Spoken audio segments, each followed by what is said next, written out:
खान साहब अटक से चल के आएंगी तो दुनिया उमड़ आएगी, ये नहीं देखना चाहते, इसलिए उन्होंने उसको जेल में बंद किया हुआ है। पर मैंने अदालत से एक गुजारिश की कि उनको तो क्या, हमारे वर्कर और सपोर्टरों को प्रोटेक्शन नहीं है, वो घर से बाहर नहीं निकल सकते। और मैंने ये कहा कि हमारे किसी भी पार्लियामेंटेरियन ने गुज़श्ता जितना भी ये हुआ है, गुज़श्ता 5 महीनों से कोई एक जुमा पढ़ने नहीं गया, क्योंकि इतनी सख्ती वो जुमा भी नहीं पढ़ सकते। जुमा भी पढ़ने जाए, जनाजा भी पढ़ने जाए तो वहाँ से उनको उठाया जाता है। लिहाजा मेहरबानी करें, कंप्लेंट ना फाइल करें और हमें टाइम दे दे। कमीशन ने हमें 27 तारीख तक टाइम दिया है, हम अपने एसेट इंशाल्लाह फाइल कर देंगे। और कमीशन ने वो पुट ऑन होल्ड कर दिया। कमीशन ने हमें नोटिस दे दिया था कि हम आपको बेट का निशान अलाट नहीं करेंगे। ये हमारे सपोर्टर, वर्कर और पार्टी के लिए, सबके लिए बड़ा एक कंसर्न का मैटर था। अल्हम्दुलिल्लाह आज उसमें हियरिंग थी, मैं पेश हो गया। कमीशन से हमने गुजारिश यही कर ली कि इलेक्शन हमने बर वक्त कर लिए थे, जो डिले हो गया था वो कोविड की वजह से था और उसको इलेक्शन कमीशन ने पहले कंडोन कर लिया था और आईन में सारे आईनी तकाजे पूरे कर दिए गए थे। इलेक्शन कमीशन के लॉ ऑफिस की तरफ से ये ऑब्जेक्शन लिया गया कि उसके बावजूद भी डिले है। अल्हम्दुलिल्लाह इलेक्शन कमीशन ने उसको कंडोन कर लिया, तफसीली फैसला बाद में आएगा और हमारा अलाउ कर दिया। तो ये हमारे लिए आज खुशी का दिन है कि हमें अपना बेट का निशान वापस मिल गया। सर, थोड़े से खान साहब के केस के हवाले से अगर बताएं, जज अबू हसनान साहब फिर से चले गए अटक गए उधर। देखो ये बड़ी बदकिस्मती है, ये गैर आईनी, गैर कानूनी है और सुप्रीम कोर्ट की दुनिया जहान की जजमेंट्स है, उसमें सुप्रीम कोर्ट ने 2 असूल, मुसल्लम असूल जिसको हम कहते हैं यूनिवर्सल प्रिंसिपल्स, वो ये तय किए कि आपका ट्रायल फेयर होगा, जिसका मकसद ये है, ट्रायल आपका फेयर होगा जिसका आईनी मकसद ये है कि जज अनबायस होगा और वेन्यू ऑफ ट्रायल ओपन होगा। कहीं भी ऐसी जगह नहीं है जिसको आप ट्रायलों में करवा दे। और लास्ट टाइम इन्होंने जो नोटिफिकेशन इशू किया उसको देखें और कल जो नोटिफिकेशन इशू किया है, आप 29 अगस्त का नोटिफिकेशन उठा लें और आप 12 सितंबर का नोटिफिकेशन उठाएं, दोनों में फ़र्क है। ये उसमें हर मरतबा ऐड करते हैं और ये बर्डन जज साहब पे डालते हैं। जज साहब कहते हैं सिक्योरिटी रिस्क है। अगर खान साहब 180 केसेस में पेश हो सकते हैं, 300 पेशियाँ भुगत सकते हैं, उनका पूरा ट्रायल तो शहाना में चल सकता है और उसमें हुकूमत हमें खुद कह रही है कि आप इवन पेड भी आ सकते हो, आप G11 ना जाए, तो फिर इसका ट्रायल सिक्योरिटी की रीज़न की वजह से कैसे अटक में मुंतकिल हो सकता है। मैं कहता हूँ ये बड़ा गैर आईनी काम है। ये सिर्फ खान साहब की मकबूलियत से घबराए हुए हैं। खान साहब अटक से चल के आएंगी तो दुनिया उमड़ आएगी, ये नहीं देखना चाहते, इसलिए उन्होंने उसको जेल में बंद किया हुआ है। हमें उम्मीद है इंशाल्लाह हाई कोर्ट फैसला करेगी।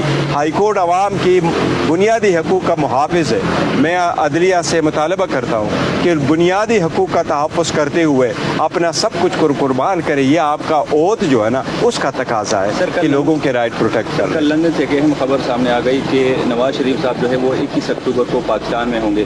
तो अगर वो पाकिस्तान आ जाते हैं तो क्या वो लाहौर में क़याम करेंगे या फिर अडियाला जेल ही हो जाएंगे? देखो नवाज शरीफ ने पहले से बड़ी लेट कर दी है, वो उसको पहले आना चाहिए था और उसके खिलाफ जजमेंट है और उसके जो अपीलें थी हाई कोर्ट में वो अपीलें डिसमिस हो चुकी हैं। ये लाहौर इसलिए आना चाहता है, शायद उसको सही एडवाइस नहीं मिली है। इनका ख्याल है लाहौर आऊँगा तो ये इस्लामाबाद का केस नहीं है, मैं वहाँ अरेस्ट नहीं होऊंगा, लेकिन ऐसी बात नहीं है क्योंकि ये फेडरल गवर्नमेंट का केस है, नेब का केस है। वो जहाँ भी होंगे उसकी एग्जीक्यूशन में वो सीधा आएंगे, जेल जाएंगे और जेल से फिर वापस आएंगे, फिर अपने अपीलों को रिजरेक्ट कराएंगे, फिर उस अपीलों पर हियरिंग होगी। अगर वो कामयाब हुए तो फिर इलेक्शन लड़ सकेंगे, अदरवाइज 10 साल के लिए डिस्क्वालीफाइड है। 16 सितंबर को एक बहुत बड़ी तब्दीली आने वाली है, चीफ जस्टिस काजी फायद ईसा साहब आ रहे हैं, तो क्या उम्मीद है आप लोगों को वो वाबस्ता है? मौजूदा दौर में जो अदालती इक़दामात की बेतौकीरी हो रही है, क्या उसमें कोई कमी आई थी आपको? देखिए मैं समझता हूँ अदालत के एक चीफ जस्टिस से चेंज होने से फ़र्क नहीं आना चाहिए। अदलिया को मुसल्लम असूल सामने रखते हुए कानून और इनके मुताबिक बढ़ने चाहिए। जज साहिबान आते जाते हैं लेकिन सुप्रीम कोर्ट की जो उसूल है वो मलहूज़ी खातिर होने चाहिए। मुझे उम्मीद है ये बेहतरी लाएंगे, जो पहले गलतियाँ हुई हैं उसको रेमेडी करेंगे और बेहतरी लेके आएंगे। काजी फाइसा साहब एक अपराइट जज है, मैं समझता हूँ वो इंसाफ करेंगे। सर एक और पैटर्न अपनाया गया है इस्लामाबाद हाई कोर्ट की चीफ जस्टिस साहब के, वो फैसला महफूज जो कर लेते हैं लेकिन जारी नहीं करता और वो तब जारी होता है जब वो गैर मुअस्सर हो जाती है। तो क्या समझ रहे हो कि क्या पैटर्न अपनाया है? देखिए अक्सर कोर्ट जो है ना फैसले महफूज कर लेती है, कभी जल्दी फैसला आ जाते कभी बाद में आ जाता है, लेकिन जो कानूनी नुक्ता है वो ये है कि बाज़ केसेस बहुत अहम है, अगर आप उनके भी फैसले महफूज करो तो चिमी गुइयाँ शुरू हो जाती है, अदालतों पर क्वेश्चन उठना शुरू हो जाते हैं, उंगलियाँ उठना शुरू हो जाती है। इसलिए इसको अवॉइड करने के लिए بعض کیسز کی سینسٹیو نیچر کو مد نظر رکھتے ہوئے شارٹ آرڈر کرنے چاہیے، لیکن فیصلے پرولانگ نہیں کرنے چاہیے. خاص کر جو لوگ جیلوں میں ہیں اور کرمنل کیس میں انوالو ہے وہ کبھی بھی پرولانگ نہیں ہونے چاہیے، کیونکہ ان سے بنیادی حقوق متاثر ہوتے ہیں. تو جلد سے جلد فیصلہ آنا چاہیے. اگر میاں صاحب کسی بھی ڈیل کے نتیجے میں یا کسی بھی وجہ سے عدالتوں سے بچ جاتے ہیں اور وہ جیل نہیں جاتے تو آپ لوگوں کی طرف سے کوئی درخواست دی جائے گی، چیلنج کیا جائے گا عدالتوں سے؟ دیکھیں، جہاں تک نیب کا تعلق ہوتا ہے، نیب میں کوئی اور پارٹی درخواست نہیں دے سکتی، صرف وہ دے سکتی سرکار یا یہ، لیکن وہ ہر صورت جیل ہی جائیں گے. یہ اس کی ہم خیالی ہوگی میں جیل نہیں جاؤں گا، ماسی کا گھر نہیں ہے.